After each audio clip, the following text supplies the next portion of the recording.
Sa punto ito, makakausap natin si Cinches, Oceans Campaigner ng Greenpeace. Magandang tanghali po sa inyo. Magandang tanghali, Rafi, at saka sa lahat ng mga taga-subaybay ng programa. Opo. Ano pong reaction natin doon sa balak na pagpapasara sa isla ng Boracay para daw ma-rehabilitate ito? Well, una, we would like to congratulate the Department of Environment and the other stakeholders for pushing for a long-standing demand na should have happened a long time ago, yung pagpapasara ng Boracay. Pero let's not use the term pagpasara, but the need to rehabilitate Boracay, no? Because Boracay represents the very problem, the current state of our coast and ocean, and in terms of development that is anchored on greediness instead of looking at the health of our marine ecosystem. So that is why a lot of people, especially the local communities, are at a disadvantage, no? Yes po. 1990s po kasi nakita na ito ng problema, pero although sinasabi ng iba na nag-improve, pero apparently hindi naman dahil natawag pa nga ng Pangulo na cesspool na raw yung Boracay. So talagang clearly napabayaan ito dahil sa dami ng mga turista nangihinayang doon sa kikitain. Well, totoo po. So, sinabi nga kanina na the problem in Boracay did not happen overnight. So, Greenpeace on its part would like to call for its accountability because matagal na itong na-identify like, for example, no, kahapon sa meeting ng Committee on Ecology sa lower house, for example, in Cavite, for a long time, yung fecal coliform has been increasing. Pero may walang ginagawa yung mga local government, including our national government agencies. So there should be accountability. Kailangan managot. Somebody should be legally accountable. The business, the local government, and national government agency, they need to be held accountable for what is happening in Boracay, no? But at the same time, we also need to say na lahat dito may contribution, including tourists, no? So that is why we would like to propose again that I think it's high time for us to really look at how we manage the tourism industry and sector in the Philippines. It's important now for a science-based na pag-establish mo ng carrying capacity na may bias towards small, local, and sustainable businesses. We don't agree that another structure should be established in Boracay. No, because I think yes, the rehabilitation should.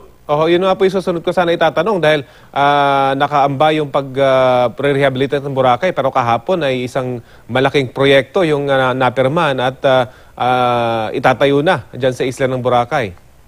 Yes, sa amin din, nakakadismaya, no? Kasi we really need to focus on the rehabilitation of Boracay. And I think yung proposal again to put up another structure will diminish or will put the effort to rehabilitate Boracay at a suspect. So mixed message ho ba ito mula sa gobyerno? I'm sorry? A mixed message ho ba ito para sa gobyerno? Sa tingin ko, it's a mixed message. The rehabilitation should should establish the carrying capacity instead of increasing the stressors. No, we know for a fact that the structures, the unregulated activities in Boracay is the main reason bakit may mga stressors, bakit nagkakaroon yung Boracay. No, we are actually now adding problems to the already sorry situation in Boracay. No, and then for example, kung sasabihin nila, if we're isasara namin itong Boracay, you can go to Samar. But that's another problem again. If you're going to put people and direct them to other destinations, ang problema na hindi naman prepared yung community. What will happen to the local natural resources such as water and solid waste management? We are just going to repeat over and over again the very reason why Boracay right now is facing this kind of problem. So that is why it's important now, the Boracay issue as an entry point to look at and reassess the whole tourism industry in the Philippines to establish clear regulation, implement our existing policy, and to establish carrying capacity. Ang problema pa ngayon, this whole issue is happening right now. That is why other sector needs to come in. Ang problema kasi, a lot of politicians are taking part, and then malapit na ang election. We don't want na marami na namang mga concessions na mangyayari because election time is happening. It's around the corner, no?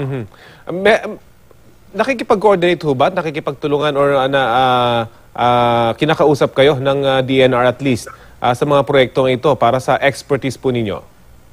Ang Greenpeace po, we are actively reaching out to different agencies. In fact, kahapon we were invited nga sa committee yung ecology hearing sa lower house, no? Apparently nga yung Boracay issue open up a can of worms, no? Na looking at Region 4, Region 5, other regions that are facing similar problems or is following the path of Boracay, no? And we would like again to reiterate that we are more than willing to help and provide expertise and bring in other expertise to make sure that Boracay, the rehabilitation will happen, and at the same time, na in the context of making sure that natural resources will be able to recover. Kasi we are killing the goose that lays the golden egg.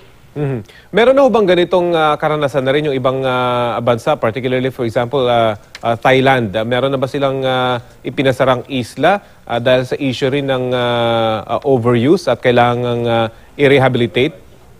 Yes, hindi lang ho, yung other countries have experienced similar problem, no?